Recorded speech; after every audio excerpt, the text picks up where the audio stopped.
So guys, recently I'm doing a lot of videos on this Infinix S4. So I thought, let's see how much time does it gonna take to charge completely. So hey, what's up guys, my name is Zahir and this is a complete charging test of Infinix S4.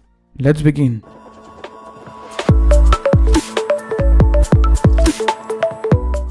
So before starting this video guys, let me tell you the specification. This smartphone comes with 4000 mAh battery and the charger that they have provided in the box has a 5V 2A rating. And as you see, I am doing the charging test with the same charger that they have provided in the box. Let's connect it and start the stopwatch.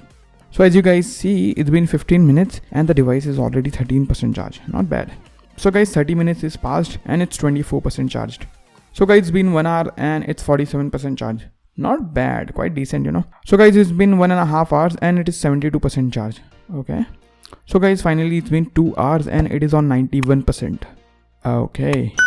So guys, it's been 2 hours and 28 minutes and still it is on 99%. It is taking too much time right now. So guys, finally it is 100% charge and it took 2 hours 37 minutes. Guys, it takes literally 9 minutes to charge just 1%, the last 1%. So in terms of my conclusion, the charging speed is pretty decent in this device. 5V 2A charger, 10V charger normal, and it's pretty decent. Not the best one, but yeah, it's quite good. So yeah, that's all in this video guys. I hope you do found this video helpful. If you did, then hit that like button. Share this video with your friends who are looking to purchase this smartphone or who want to buy this or any other smartphone in this price category. Thank you so much for watching this video guys. Bye bye.